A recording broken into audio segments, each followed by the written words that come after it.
안녕하십니까. 사단법인 유튜브연합회 이종만 이사 인사드리겠습니다. 반갑습니다. 2024년 10월 16일 서울시 교육감 보궐선거를 앞두고 사단법인 유튜브연합회가 주최하는 서울시 교육감 예비 후보자 출마 기자회견 첫 번째 순서로 현직 고려대학교 교수로 계시는 홍우조 예비 후보님을 모시고 토론을 진행하겠습니다.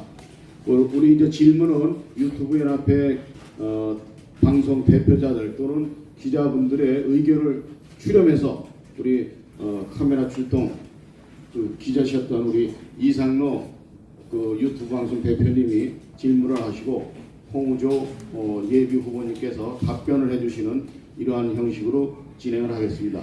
먼저 사단법인 유튜브 연합회 공동대표회장으로 계시는 봉주루 방송의 지대용 회장님의 말씀을 먼저 듣도록 하겠습니다.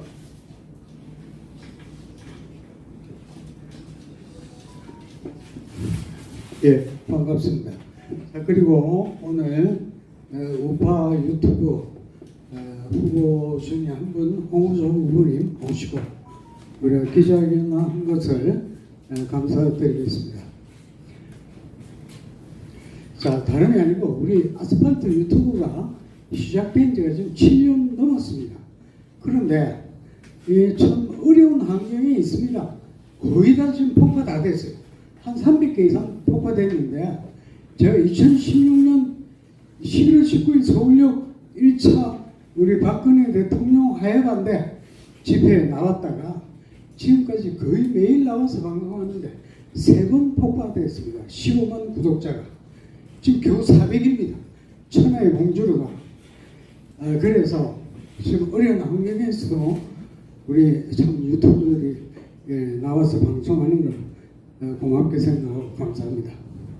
자. 네, 오늘 예비 후보자 중에 첫 번째 순서 우리 홍우조 고려대학교 교육학과 교수님에 대한 양력을 잠시 말씀드리면 우리 이제 화면에 나와 있듯이 경북 문경에서 출생하셨습니다. 출생하시고 1961년생이니까 우리 나이로는 64세인데 정부에서 한 살을 깎아줘 가지고 63세로 표기가 되겠습니다. 서울에서 초중고를 다 나오시고 고대에서 학사, 석사, 위스콘신 메디슨에서 교육과정학 박사를 학위를 따신 분입니다.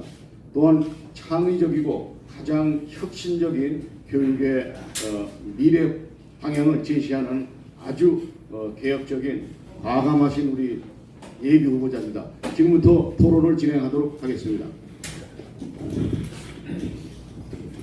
네, 여러분 안녕하십니까. 저는 오늘 사회자께서 토론이라고 말씀하셨죠. 토론은 아니고요. 토론은 기자회견입니다. 우리 사단법인 유튜브 연합회에 소속한 130여 개 회원사가 있습니다. 그분들로부터 사전에 질문을 좀 받았습니다. 원활한 진행을 위해서 제가 대표 질문을 하도록 하겠습니다. 그리고 토론을 하지 못하고 이렇게 개별적으로 이렇게 후보자들을 초청해서 개인적인 질문, 기자회견 한다. 그래서 여러분들이 그 배경을 잘 알고 있을 것이라고 생각합니다. 자, 시작하도록 하겠습니다. 홍우조 후보님, 예, 교수님이라고 불러도 되겠습니까? 예, 상관없습니다. 예. 하도록 하겠습니다. 예, 예. 제가 알기로는 어딘가에서 얼핏 들은 것 같아요. 예. 교육부 장관 후보를 제안 받으셨다는 이야기를 제가 얼핏 들었습니다. 예, 한때 박순애 장관이 낙마한 이후에 그러한 제안을 받은 적이 있습니다. 그 박순애 장관이라면 우리 윤석열 정부 초대 교육부 장관 예, 얼마 못 하셨죠? 예, 예. 아, 이주호 장관 바로 직전이죠. 자, 본격적으로 시작하겠습니다. 지난 여러 번의 그 교육감 선거에서 우파 후보들이 단일화를 일으키지 못했습니다. 그 결과 좌파 교육감들이 계속해서 당선됐고, 자, 이런 점에 있어서 후보님의 견해를 좀 밝혀주시기를 부탁드리고, 왜 장관직도 아까 말씀하셨을 때 제의를 받았는데 응하지 않고 교육감 후보에 나오셨는지에 대해서도 설명을 좀 해주시죠. 예, 감사합니다. 존경하는 서울 시민 여러분, 고려대학교 교육학과 홍우조 교수입니다. 저는 이제까지 그 우파 후보들의 단일화 과정을 보면서 제 자신 이번에 아주 깨끗하게 승복하기 위하여 사실 출마했습니다. 그래서 저는 명함밖에 새긴 게 없습니다. 다른 후보들은 보니까 뭐 캠프 조직도 꾸리고 사무실도 내고 비서를 차량에다가 또 뭐 변호사도 대동하고 이런 식으로 소위 말해서 초기 매몰 비용이 워낙 크니까 나중에 이분들이 정말로 끝까지 완주하는 그런 물러나기 어려운 그런 부분이 있고요. 또 하나는 미안합니다. 반칙이 참 심하더라고요. 제가 들어가 보니까 저는 페어플레이를 하려고 들어왔는데 앞에서는 막 박수 받을 말을 하고 뒤에 가서 정말 손가락질 받을 만한 그런 일을 쓰지 않더라고요. 지금도 우리가 그런 얘기를 서로 합니다만은 상대 후보들에 대한 얘기들이 많이 오가다 보니까 이 본선 리스크가 크지 않습니까? 그런 분들이 어떤 거는 학폭이라든가 폭행이라든가 폭언이라든가 또는 빚 채무라든가 또 건강이라든가 등등 이러한 것들을 본선 리스크를 안고 있으니까 저 후보가 나가도 되나? 라는 그러한 그 의문을 가지는 것 같습니다. 아무튼 우리는 결선 이번에 그 경선에 대한 승복을 해서 단일화로 반드시 해야 되고 거기에 제가 앞장서도록 하겠습니다. 본선에는 리스크 없는 깨끗한 후보가 뽑혀야 하는 이유라고 할 수 있습니다. 제 출마 동력 첫째로는 이제까지의 그 교육감, 특히 뭐 죄송합니다, 좌파라고 얘기하는 좌파 교육감들이 망쳐놓은 교육을 좀 바로잡아야겠다라는 것이 첫 번째고, 두 번째로는 우리 우파 후보들은 그럼 괜찮냐? 제가 보기에는 좌파에 대한 비판을 걷어내면 그 다음에는 정말 교육 본연에 무엇을 회복해야 될지에 대한 내용이 없어요. 그래서 저는 이러한 것을 교육의 질을 높여가기 위해서 출마했다 이렇게 말씀할 수 있겠습니다. 다시 말해서 좌파 교육에 대한 비판은 누구나 할 수 있습니다. 그리고 그렇게 해서 우파를 끌어들일 수 있습니다. 그러나 교육 정책이 알차고 풍부해야지 중도층을 또 학부모들을 서울 시민들을 끌어들일 수 있는 중도 확장성이 있는 거 아닌가? 한편으로는 전투력도 있어야 되지만 더 중요한 것은 교육적 전문성이 있어야 된다라고 생각해서 저는 그러한 부분을 지난 40년 동안 연마해 왔기 때문에 그러한 것을 준비한 교육감 후보다 이렇게 말씀을 드릴 수 있겠습니다. 예, 우리 사회는 정치적으로 보면 좌, 중도 그리고 우 이렇게 그 다양한 스펙트럼이 존재합니다. 우리 홍 후보께서는 본인 스스로가 좌, 중, 우 어느 스펙트럼이 존재하는지 또 학생들에게 동성애 교육과 그다음에 학생 인권 조례에 대한 견해를 좀 말씀 주시면 이러한 본인의 이념과 신념이 당선 가능한 수준인가 라고 하는 것까지 말씀해 주시죠. 예, 현재 우리나라가 그 좌우 진영으로 갈라져서 죽기 살기로 정말 싸우는 것 같아요. 정말 정치와 시민사회가 정말 안타깝게 그지 없습니다.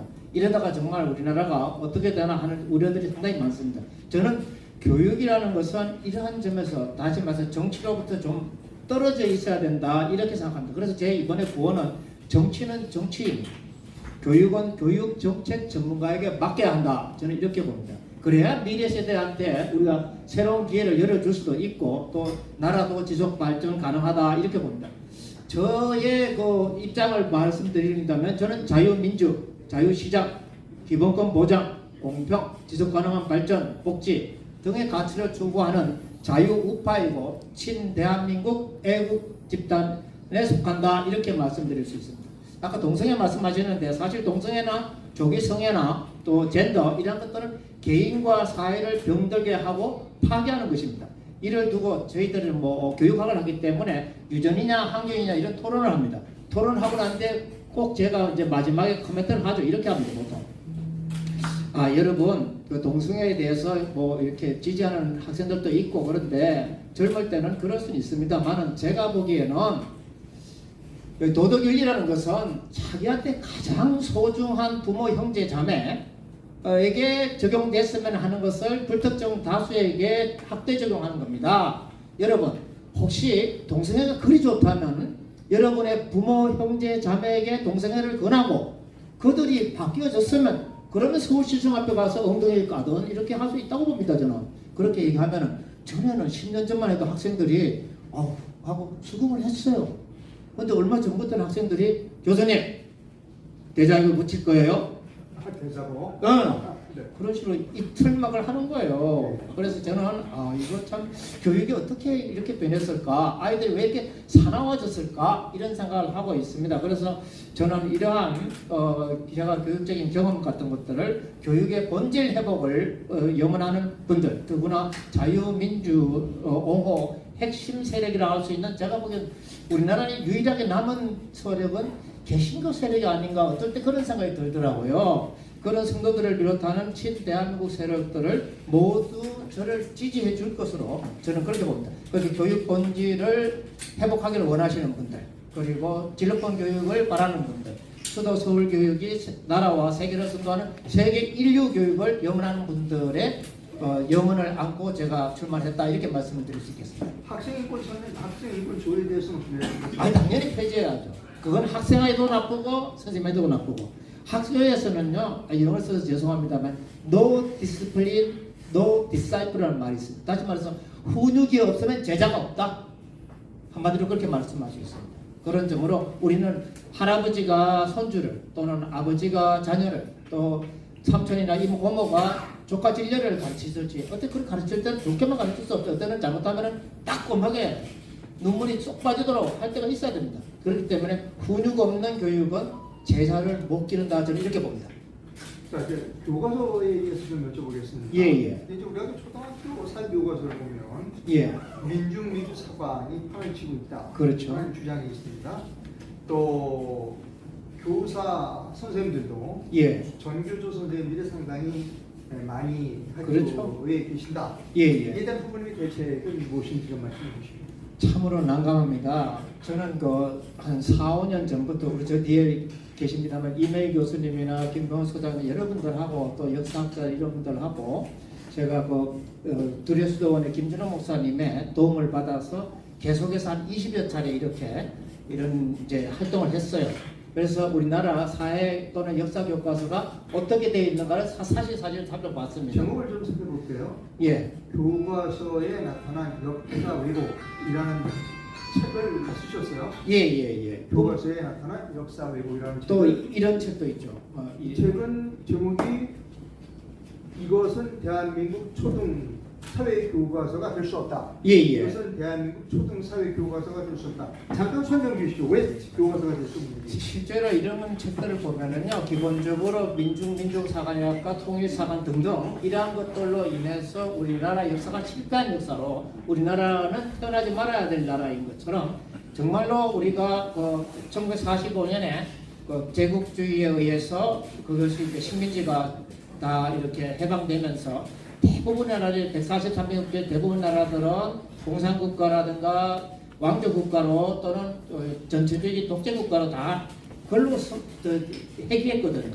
그런데 우리나라는 아시다시피 이승만, 김성수 선생 등 건국의 아버지 어머니들께서 정말 좋은 선택하셔갖고 오늘날 우리가 5천 역사에서 최절정기로 저는 지나고 있다. 그분들에게 정말 감사한 일이다, 이렇게 생각하면서 이러한 입장에서 이 글을 썼고 또 같이 토론한 것입니다. 또 얼마 전에는 이 대한민국 사회교과서라는 대안적인 교과서를 같이 우리 대한교조에 정말 열심히 하는 선생님들이거든요. 대한교조라고 그분들하고 같이 썼죠. 그래서 대한민국 사회 교과서라는 그 교과서를 쓰신 겁니다. 예, 같이 썼습니다. 여러분하고 같이 쓰셨다. 예, 대안이 있어야 되니까 빗방만 할 수 없으니까. 그래서 그런 점에서 아주 이거 좋고, 앞으로도 저는 서울 시내에 아주 훌륭한 선생들이 많습니다. 그분들 잘 발굴을 해서 정말 우리나라의 사회 교과서가 지금처럼 교육과정 개정이마다 초판만 나오고 다 그냥 버리거든요. 그런 게 아니라 좋은 교과서는 1판, 2판, 4판, 4판 해서 판수를 거듭해 가야 되거든요. 그런 교과서도 한번 써보고 싶고요. 무엇보다도 기본적으로 우리가 정치 시민 교육, 그리고 사상이나 이념 교육에 있어서 지켜야 될 가장 최소한의 원칙이 있습니다. 그걸 독일에서는 보이텔스 바허 합의라고 합니다. 다시요. 보이텔스 바허 합의. 보이텔스 바허 합의인데 보이텔스 바허라는 도시에서 같이 좌파 우파들이 중도들이 다 모여서 합의한 내용이거든요. 네. 그거는 제가 보다는 광노현 전 교육감도 그거를 참 말씀 많이 하셨어요. 네. 올 때서 합의. 네. 제가 만약에 그걸 하게 되면 사회나 국사나 국어나 이런 선생님들한테 이 원칙을 지켜라. 다시 말해 첫째는 선생님들이 주입이나 세뇌하지 마라. 이 기본 1원칙입니다. 주입 세뇌하지 마라. 둘째는 사회나 학계에서 논쟁적인 것은 수업에서도 논쟁을 붙여봐라. 예. 그 다음에 예를 들어서 김구는 통일 세력이고 이승만은 분당 세력인가? 최근 그렇게 써놨단 말이에요. 네. 과연 그런가요? 이제 그런 것을 토론하라는 거죠. 그리고 이제 세 번째로는 학생들의 관심이나 흥미를 보고 그들을 존중해서 그들이 정치적 그런 행동이랄까 그런 것들을 보양시킬 수 있는 그 원칙, 이러한 세 가지 원칙으로 되어 있거든요. 이러한 것들을 교육감이 되면은 선생님들한테 잘 설명해서 앞으로 우리나라 교육이 세뇌라든가 주입이 안 되도록, 그래서 그냥 뭐 무조건 죄송합니다 이런 말 써서 개딸이 되지 않도록 그렇게 노력하겠습니다. 말씀 그렇게 하시지만 실질적으로 현장에서 선생님들이 이거 교과서예요. 학생들한테 이게 교과서입니다. 교과서 이렇게 있어요라고 정규 선생님들이 교육을 시킬 거예요. 저항이 만만치 않을 텐데. 글쎄요, 제가 보기에는 저는 그렇게 봅니다. 이게 계속해서 교실에서는 물론 학생 눈높이에 맞춰서 잘 가르쳐야지만 교육 정책이라는 것, 이거는 학부모 눈높이거든요. 학부모들은요, 심지어 자기가 전국 주석파라 하더라도 자기 자녀는 어디다 유학 보냅니까? 미국이나 자유우방국가에 다 유학 보내잖아요. 다시 말해서 그게 자기 자녀에게 장래에 도움이 된다는 얘기거든요. 그러면 우리는 거기에 맞춰서 교육을 해야 되지, 앞에서는 전국 주석파 얘기를 하고 뒤로는 자기 자녀는 빼돌려갖고 거기다가 미국에다 유학시키고 이런 모순적인 일을 하면 안 되잖아요. 그죠? 그런 점에서 학부모 눈높이에 맞게 이러한 교육도 이루어져야 된다. 그렇게 말씀드리고 싶습니다. 예, 다음으로 넘어가겠습니다. 예. 우리 홍 후보님, 홍 교수님의 교육 정책 공약이 살펴보니까 100개가 넘어요. 101개 정도 되는데 이런 내용이 있습니다.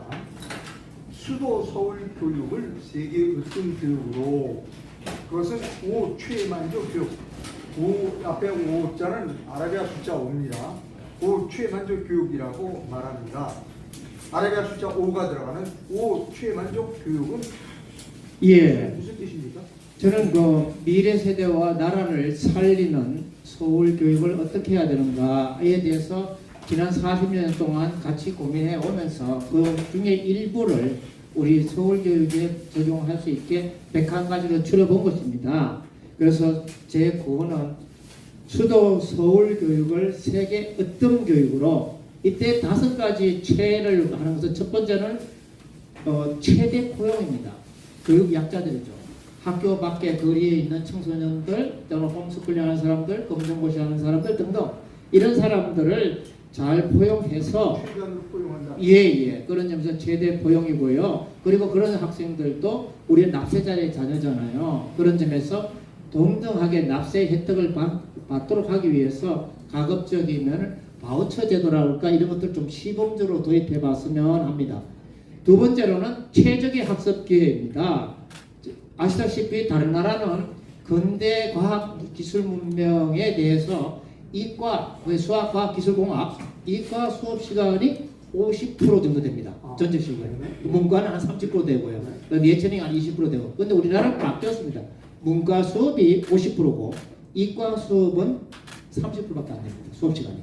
그러니까 학생들이 정직한 정답을 공부하는 시기를 많이 놓치는 거죠. 그냥 사실과 관계없이 자기의 의견, 주장, 해서 판단을 앞세우는 거예요.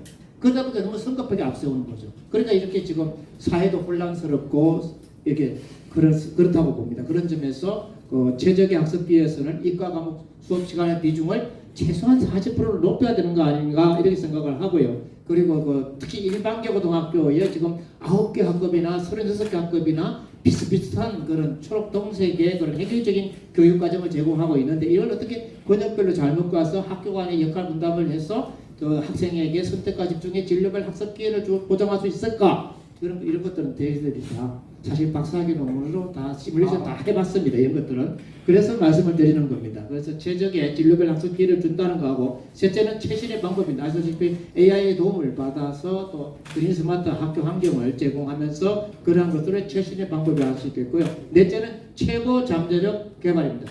저는 조금 무리가 있습니다만 제가 가장 존경하는 교육학자 중에서 정범모 선생님이라고 계셔요. 얼마 전에 돌아가신 그러니 따님이 죄송합니다만은 이렇게 좀 불편한이었어요. 그래도 그분이 자기 따님에게 아주 정상적인 활동을 하도록 해서 대학 교수로 마쳤거든요. 따님이.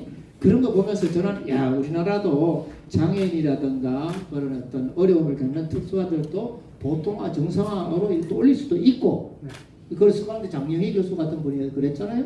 그리고 우리가 또 범죄라고 하는 일반적인 아이들은 영재로 좀 더 키워주고 하는 게 교육의 본질적인 저희 기능이다 저는 이렇게 봅니다. 그런 점에서 최고 잠재력 발현을 해야 되고요. 학생들이. 그 다음에 다섯 번째는 최선의 성과 그러니까 개인적 사회적으로 선한 영향을 미치는 그런 학습자들 우리가 아이들을 길러내야지 홍익을 길러내야 되겠습니까? 우리가 서울교육은 세계 인류교육 그리고 어떤 교육으로 나라를 선도하고 인류 사회를 이끌 그러한 비전으로 나가야 됩니다. 그 전환의 열쇠 학생들의 더 나은 삶과 공부를 열어주는 그 열쇠를 저는 잘 깎아두었습니다. 준비되었습니다. 네. 자, 홍의님 공약을 제가 좀 살펴봤어요. 예예. 다른 후보들에서 발견할 수 없는 여러 가지 용어들이 있고 캐치프레이즈들이 있습니다. 그걸 좀 제가 여쭤보겠어요. 예를 들면 이런 게 있습니다. 예. 교사의 교실 수업은 학생 눈높이에 맞춰야 한다.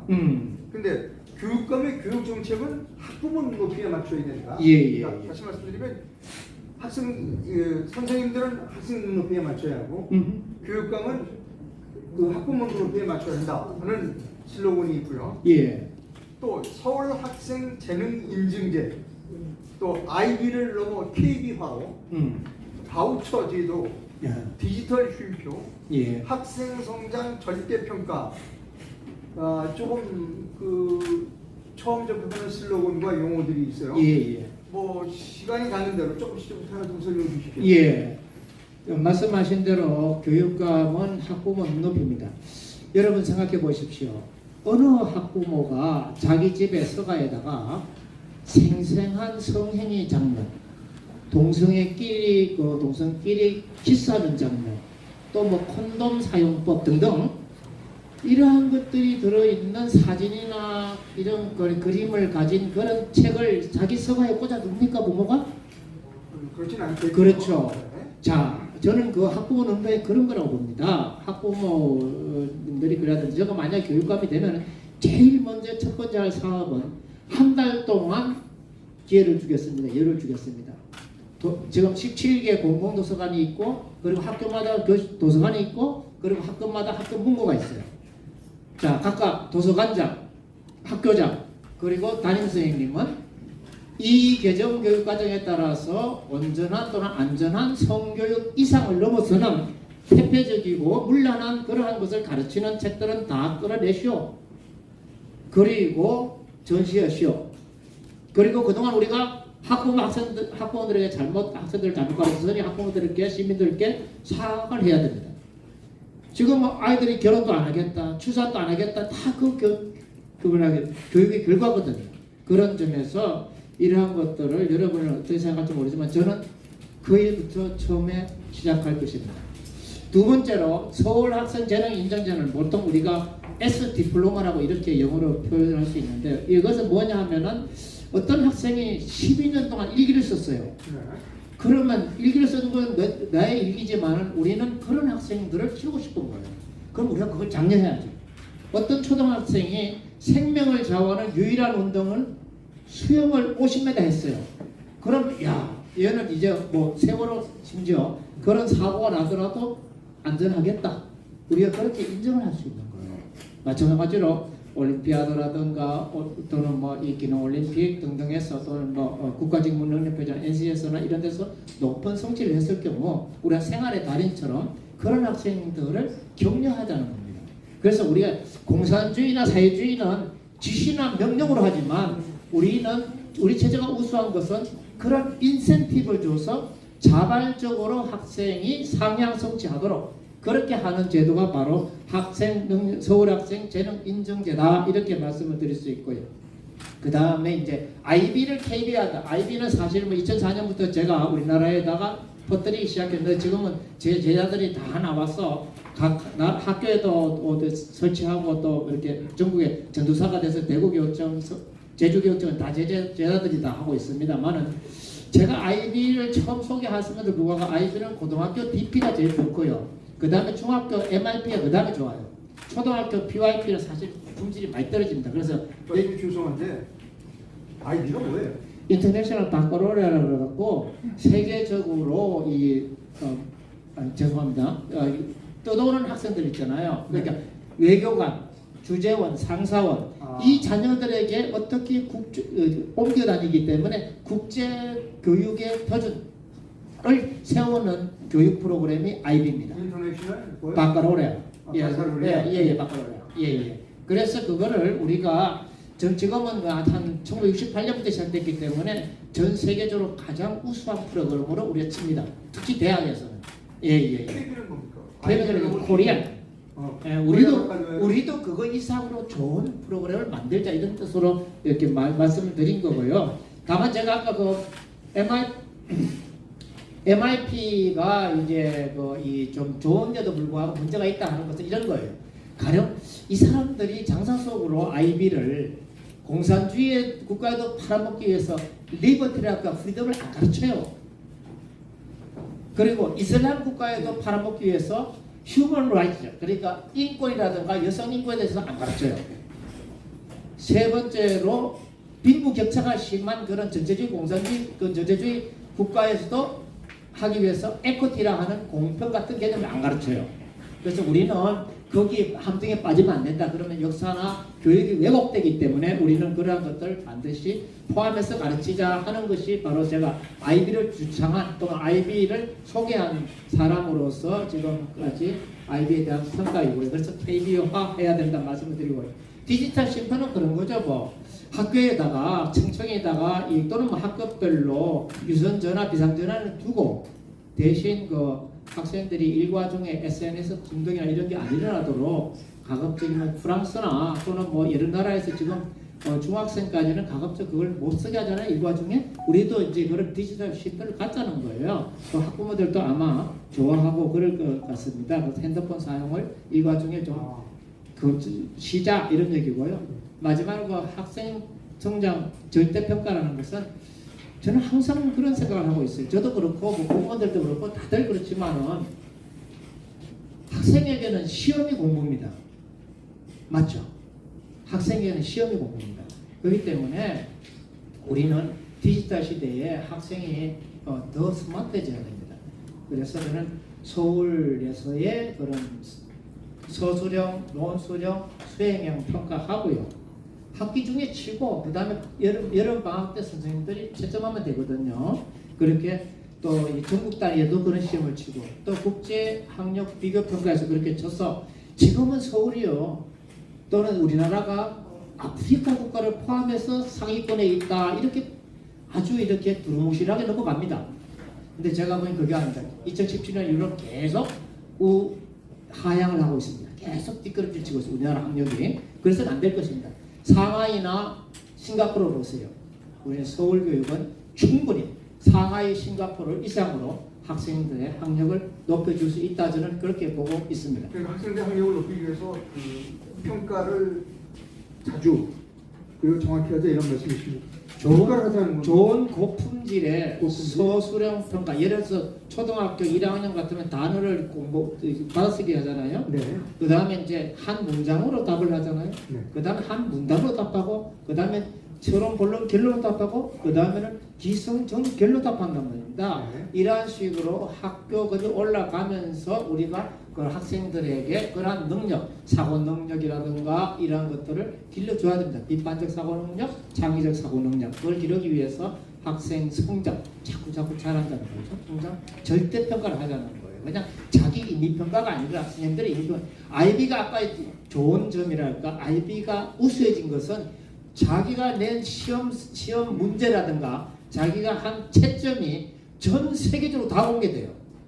그래서 정말 시험을 너무 쉽게 냈을 경우는 그 시험에서 받은 학생들은 다 깎여요. 그런데 너무 엄격하게 하게 되면은 또 학생들이 손해 보잖아요. 그거는 손해를 감수해야 돼요.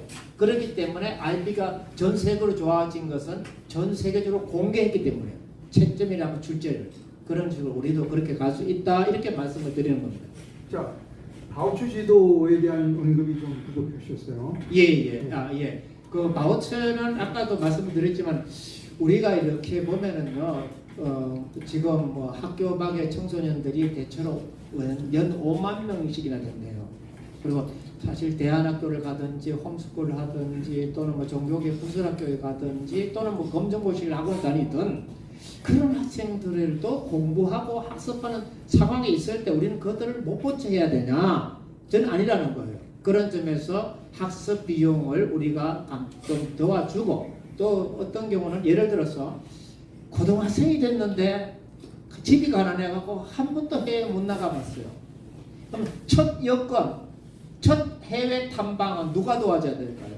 저는 우리 사회가 교육감이 다른 엉뚱한 돈 안 쓰고 그런 가난한 학생들에게 그런 기회를 줘야 되지 않겠나. 갑자기 제가 마음이 울컥해지네. 울컥해지는데 그래야 되지 않겠나. 저희들도 가난한 시절을 겪었잖아요. 그죠? 겪었기 때문에 그런 학생들에게 길을 열어주자 하는 것이 바우처예요. 자, 그 바우처에 대해서 제가 조금 더 깊게 여쭤보겠습니다. 그 교육 상품권이라고 불러도 됩니까? 뭐 그렇게도 말씀하실 수 있지만은 제가 보기에는 교육비 지불 보증 수표라고 흔히 이렇게 얘기합니다. 교육비를 그렇게 학생한테 주는 게 아니라 그 돈을 그걸 교육기관에 갖다 내면은 교육기관에서 교육청으로부터 그 비용을 받고 학생들을 교육하는 거죠. 예. 그래서 다는 하겠습니까? 제가 보기엔 첫 번째는 학생당 경비가 얼마 되지 않지만 학생당 경비, 학교당 경비나 학급당 경비를 다 못 주더라도 학생당 경비부터 차근차근 바우처 제도를 실시하는 것이 교육복지에 맞지 않느냐 저는 이렇게 봅니다. 자, 지금 여러분 시청자분께서는 사단법인 유튜브 연합회가 주최하는 서울시 교육감 예비후보자 출마 기자회견 내용을 시청하고 계십니다. 네, 홍후조 예비후보님에 대한 질문을 계속해서 이어나가도록 합니다. 여기 지금 블로에 대한민국의 애국 독립 저널리스트들은 다 모신 것 같습니다. 자, 계속하겠습니다. 예. 자, 후보님 공약 중에 학교 선생님 되어가는 부분이 있습니다. 예. 아까 지금까지 좀 학생들에 대한 얘기만 하셨어요. 예. 이제 선생님에 대한 말씀이 이제 들어가야 될 부분이에요. 예.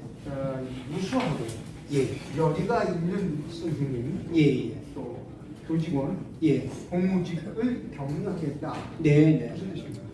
뭐 다 이렇게 각각 교원들, 그다음에 행정직원들, 공무직에 다 일일이 말씀을 드려야겠지만 우선 교사에 대해서 말씀드려요. 교사 중에서도 저는 교단에서 직접 학생을 가르치는 선생님들에 대해서 말씀을 드리고 싶습니다.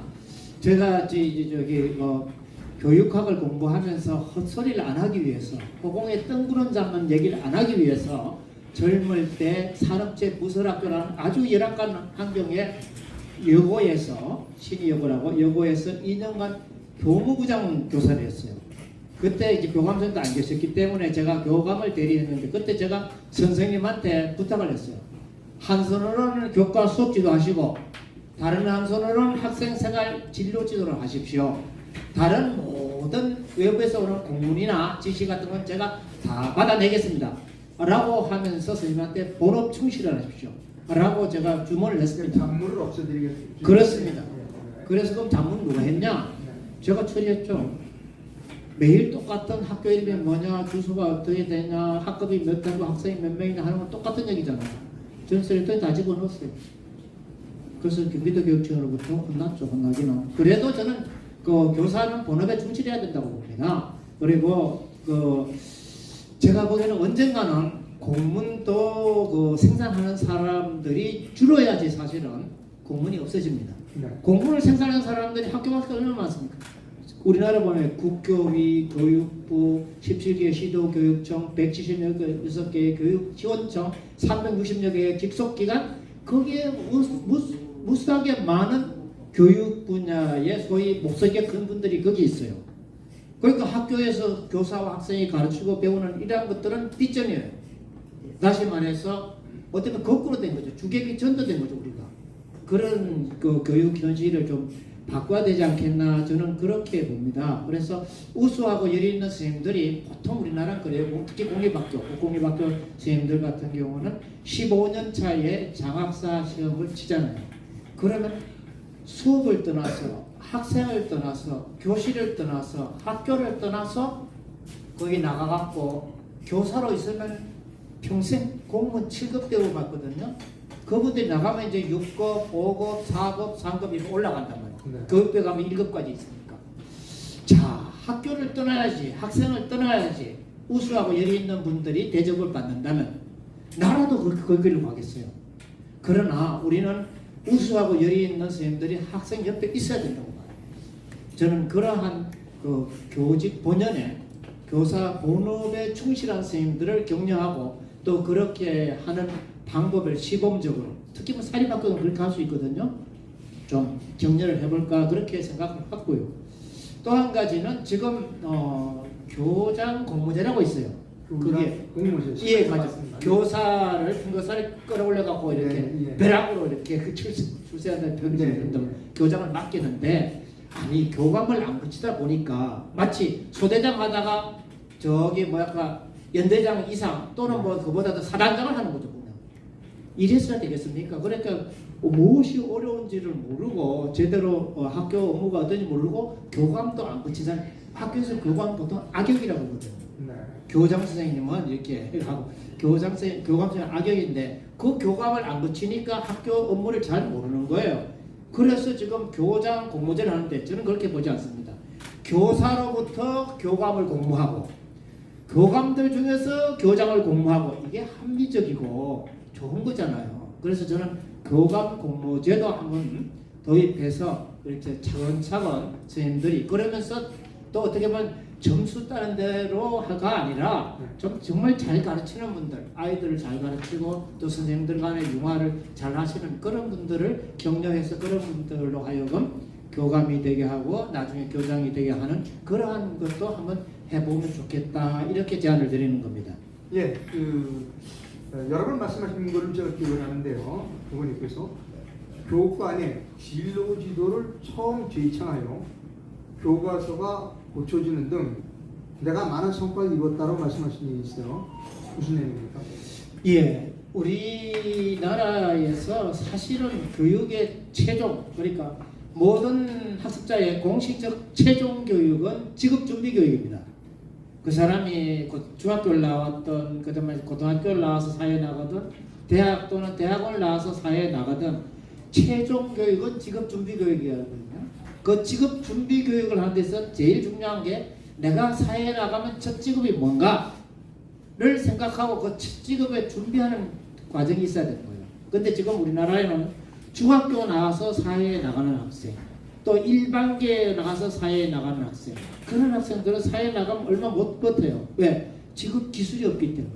그래서 저는 그 학생들에게 진로를 중학교 3학년까지는 잠정적으로 잘 이렇게 결정을 하고 첫 직업에 대한 결정을 하고 그리고 독일 같은 데서 초등학교 4학년 때부터 한다고 그랬죠? 네, 너무 빠르고 그거는요. 그렇기 때문에 우리가 그렇게 하고 중학교 3학년까지 늦어도 하게 하고 그리고 그 학생들에게 진로 지도뿐만 아니라 직업 기술 교육을 잘 가르치고 심지어 중학교 나와서 거리를 헤매는 학생들도 와라 너 졸업장 아직 안 준다 우리는 네가 직업 기술을 3달이라도 받아라 그래야지 네가 반사회적인 직업에 족복이 되거나 반사회적인 직업을 종사하지 않는다. 직업 기술 교육이야말로 삶에 있어서 그 사람에게 있어 가장 큰 무기거든요. 만약 직업 기술 교육 없이 학교를 나간다는 것은 마치 공중에서 낙하산 없이 뛰어내리는 거랑 똑같은 거거든요. 그렇기 때문에 학교에서는 직업 기술 교육을 분명히 가르쳐서 학생들이 사회에 나가서 경제적으로 자립하도록 도와주는 일이 교육에서는 매우 중요하다 저는 이렇게 생각하고 있습니다. 자, 이제 어떤 조직이든지 예. 그 잘하는 그 능력을 어떻게 조직을 잘 관장하는가, 조직적으로 움직이는가. 어떻게 보면 예산을 효율적으로 사용하는가 이것을 평가를 한다고 생각하는데요. 서울시 교육 책임을 맡게 된다면 예. 예산 사용을 어떻게 배분할 것인가에 대한 부분을 좀 설명해 주십시오. 혹시 뭐 자료를 준비할 수 있으면 자료를 설명해 주시면 감사하겠습니다. 예. 전체적으로 아시다시피 서울시가 1년에 11조 1,605억 원입니다. 엄청난 예산이죠. 그 중에 대체로 뭐 68%는 임금입니다. 임금. 그리고 학교 운영비가 약 1조 정도 되고요. 그만큼 안 되지만 1조 가까이 되고요. 그리고 또 이렇게 교수학습 비용이 또 그 정도 되고요. 그것이 가장 큰 것이고, 그다음에 시설비가 또 한 8천억, 9천억 되니까 대체로 한 1조씩 되는 게 한 4개 그룹이 있습니다. 그러니까 임금비 제일 많고, 그다음에 학교 운영비, 시설비, 그리고 학교에서 교수학습비 이런 것들이 제일 큰 비중을 차지하고 있습니다.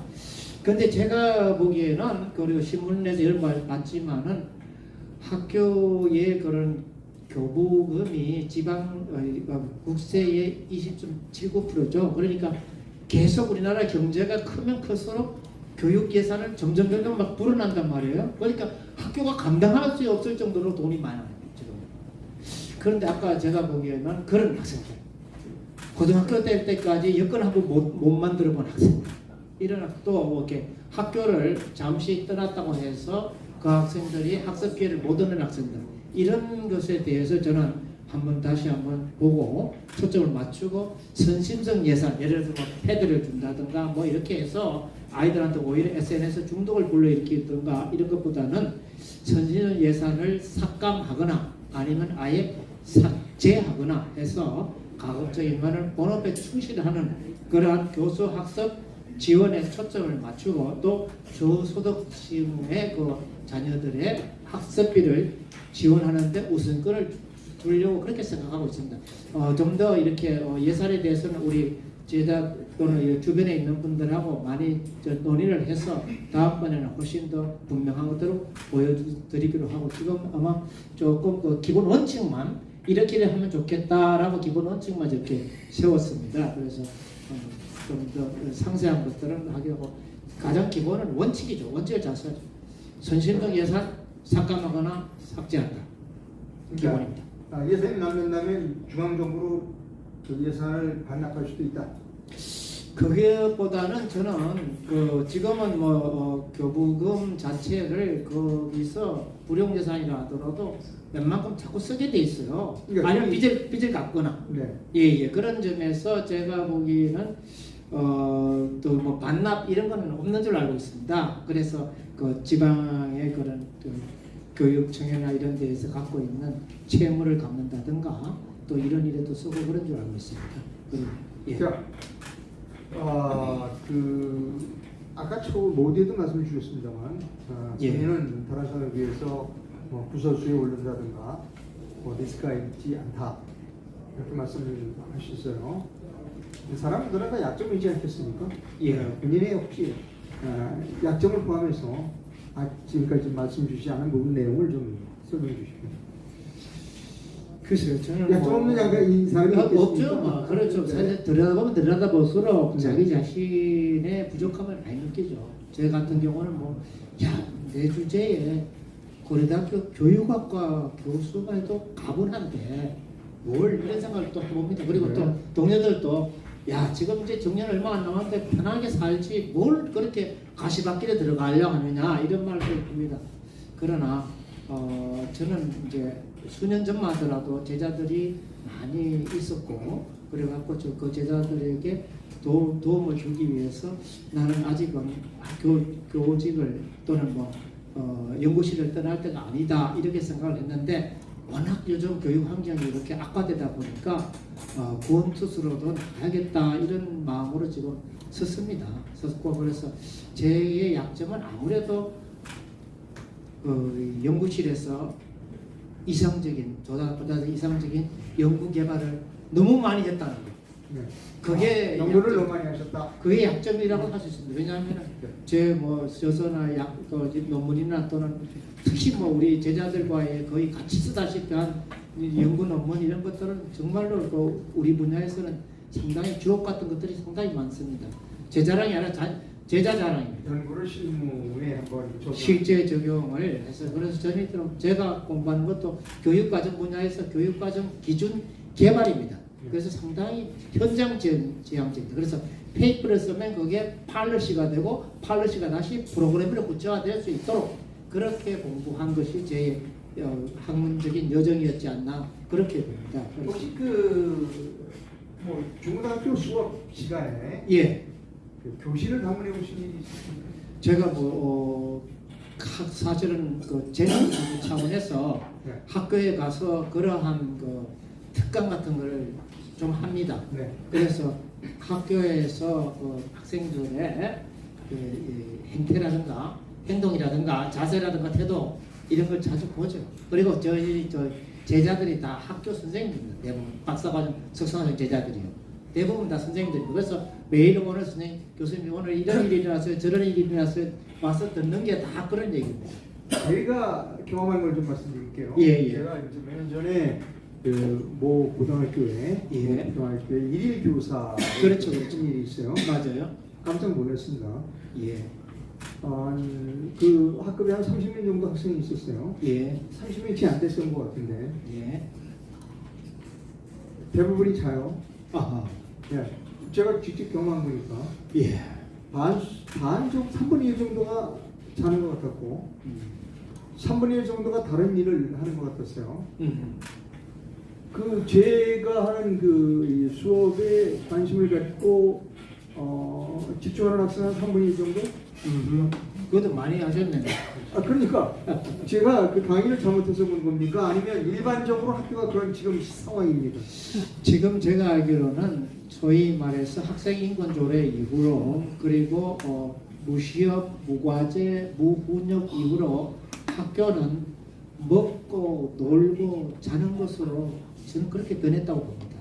다시 이거를 우리가 전환하지 않으면 나라에든 개인이든 우리 사회에든 희망이 없지 않나 그런 점에서 우리는 다시 이거를 되돌려야 되지 않느냐 그렇게 생각하고 제가 이번에 출마를 한 겁니다. 선생님한테 물어봤어요. 다른 학생한테. 아니 저 학생은 왜 지금 자느냐? 그랬더니 그 학생이 아니 쟤는 계속 자요 수업 시간에. 그래서 아니 그럼 내가 일일 교사니까 상관없지만 저 학생 계속 자면 그 학교 선생님들은 쟤 안 깨우느냐? 그랬더니 대답이 충격적이었어요. 내비둬요. 안 깨운다는 겁니다. 이거 알고 계십니까? 예. 어떻게 해야 돼요? 그대로 안 깨울 겁니까? 아닙니다. 저는 그렇게 생각하지 않습니다. 우리는 그 학생들에게 희망, 학생들에게 목표, 학생들에게 꿈을 다시 심어줘야 됩니다. 그리고 우리들이 그들에게 있어서 일종의 그런 사명, 미션 이런 것도 심어줘야 된다고 봅니다. 자, 우리가 한 세대 만에 또 두 세대 만에 5천년 역사상 가장 최절정기의 나라를 만들었다. 자, 다음 세대는 여러분한테 바톤을 우리가 주려고 한다. 여러분 그 바톤을 이어받아야 된다. 여기에 노벨상 후보자도 나와야 되고 올림픽 그런 가서 금메달 딴 사람도 나와야 되고 기능올림픽에 가서 정말 우수한 성적을 내는 사람도 나와야 되고 각자 자기 분야에서 360도 방향에서 우리 학생들이 꿈을 안고 나갈 수 있도록 저는 아까 그 서울 학생 재능 그런 뭐랄까 이 인증제와 같은 그런 걸 통해서 예를 들어서 꼭 뭐 이렇게 잘 먹고 잘 살고 내게 아니라 수화와 점자를 배워서 봉사하는 활동 우리는 그런 학생들도 격려해야 되거든요. 그게 이제 서울 학생 재능 인증제라고 제가 제안한 것인데 그런 식으로 우리는 다시 그 학생이 열심을 가지고 한참 집중해서 공부할 때잖아요. 그것을 우리가 다시 덜 깨워야 되지 않겠나. 그래서 흥미나 관심이나 소질이나 적성이나 진로를 밝히 알 수 있도록 그걸 찾아주는데 더 많은 노력을 기울여야 되지 않겠나 이렇게 봅니다. 예. 제 개인적인 경험을 좀 더 말씀드립니다. 예. 제 아들은 뭐 벌써 많이 커서 지금 뭐 혼자까지 낳고 있는데 고등학교 다닐 때 얘기입니다. 오전 수업밖에 안 해요. 어느 학교라고 말씀 안 드리겠습니다. 예. 아니 뭘 오전 수업만 하냐 그랬더니 자기네 학교는 오전 수업 끝내고 오후에는 학원에 가라고 오전 수업밖에 안 한답니다. 아셨어요? 예. 어떻게 하실 거예요? 저희들도 학교 다닐 때 그 주요한 교과목에 대한 그런 이 시험 준비를 위해서 이 선생님들이 자습을 시키는 경우가 많았습니다. 소위 말하는 시험에 안 나오는 과목 공부를 그렇게 시켰죠. 그런데 아시다시피 우리나라의 대학 입시랄까 이러한 교과목들이 진로별로 타당하지 않아서 그래요. 우리나라는 대학 입시를 만들 때 설계할 때 신뢰성도 있고 또 형평성도 있고 또는 뭐 여러 가지로 잘 만드는데 객관성도 있고 만드는데 타당성이 없는 거예요. 그러니까 예를 들어서 의사 되는데 어떤 공부가 제일 필요합니까? 묻는다면 만약에 수술하는 외과 의사한테 바느질 솜씨겠죠. 예를 들어서 칼솜 씨고 또는 뭐 하체가 튼튼해야 되고 또는 뭐 헌내려도 하고 이런 것들이 중요하잖아요. 그런 식으로 우리가 해야 되는데 그런 진로별로 타당한 입시를 아직 못 만들었기 때문에 그냥 국영수 중심 또는 더 나가서 국영수 사과 중심으로 입시를 그렇게 객관적이고 신뢰롭게 만들었을 뿐이지 투명하게 만들었을 뿐이지 타당한 입시를 아직 못 만들었기 한목적적인 입시를 못 만들었기 때문에 아이들에게 길을 못 주고 있다고 저는 그렇게 봅니다. 자, 이제 3분 정도 시간이 남았습니다. 예. 혹시 제가 질문에서 빠진 게 있다든가 시청자 또 유권자 여러분들에게 꼭 드리고 싶은 말씀이 있으면 한 2분 정도의 말씀을 주시면 감사하겠습니다. 고맙습니다. 수고 많았습니다. 아, 예, 감사하고요. 수고 많으셨습니다. 네. 예, 존경하는 서울 시민 여러분 그리고 학부모 여러분, 우리 그런 정말 현장에서 애쓰시는 우리 선생님 그리고 행정직원님 그리고 공무직 선생님들 정말로 노고가 많으십니다. 여러분들의 노고가 우리의 젊은 학생들 다음 세대들에게는 빛이 되고 그들에게 토대가 될 것입니다. 그런 점에서 감사를 드리고요. 저는 곧 이제 할아버지가 되지만 저는 사랑 가득한 할아버지로서 또 정성어린 교육자로서 또 실력 있는 교육 전문가로서 서울 교육을 나라와 세계를 선도하는 어떤 교육으로 나가도록 하는데 제 신명을 다 바쳐 일할 것을 약속드립니다. 자, 찾아보십시오. 13명이 출마했습니다. 거기에는 정치가도 있고요. 거기에는 그냥 떠내기 같은 사람도 있고요. 누가 교육 전문가고 누가 교육에서 현장에서 잡뼈가 굵고 누가 교육을 이렇게 바꿔보겠다 하는 비전을 갖고 있습니까? 찾아보십시오. 어디에서 우리 수도 서울 교육의 희망의 빛을 찾아가겠습니까? 두 눈을 크게 뜨고 찾아봐 주십시오. 원광석에서 보물을 찾으십니까? 진흙에서 진주를 찾으십니까? 예, 그러시더만 부디 제 홍후조 후보가 서울시 교육감으로 봉사할 수 있는 기회를 주십시오. 안심하고 아이를 학교에 맡기시겠습니까? 실력 있는 아이로 키우고 싶습니까? 저는 사실은 시골에서 가난한 집에서 이렇게 대학 교수까지 하게 된 것은 바로 그러한 저 여정 자체가 교육의 모습이라고 할 수 있겠습니다. 저를 주목해 주십시오. 실력 있는 아이로 키우고 싶습니까? 저 홍호저를 지지해 주십시오. 나라와 세계를 선도하는 어떤 서울 교육을 원하십니까? 그러면 저 홍호저를 선택해 주십시오. 주목해 주시고 지지해 주시고 선택해 달라는 겁니다. 21일 날 22일 날 예정대로 투표가 단일화를 위한 투표가 이루어질 때 저를 선택해 주시기 바랍니다. 여러분의 기대와 열망을 소중히 받들어서 하나하나 착실히 구현하는 홍후조 서울시 교육감이 되도록 하겠습니다. 저는 고려대학교 교육학과 교수로서 교육학 연구만, 교육 연구만 오랜 동안 해왔습니다. 거의 40년을 대학원 이후로 40년을 교육에만 있었기 때문에 교육이 어떠한 것에 대해서는 손금을 들여다보시 어느 정도 알고 있습니다. 그 맥을 짚을 수 있습니다. 준비된 교육감 홍후조였습니다. 감사합니다. 예, 고맙습니다. 고맙습니다. 네, 서당법인 유튜브 연합회가 주최하고 서울시 교육감 예비 후보자 출마 기자회견의 첫 번째 순서로 우리 고려대학교의 홍후조 교수님의 기자회견이 있었습니다. 우리 고려대학교 경제학과도 아니고요. 예. 체육과도 아니고요. 교육학과입니다. 교육학과입니다. 네, 네, 감사드리고 우리 이상로 대표님하고 두 분께 큰 박수 부탁드리겠습니다. 네.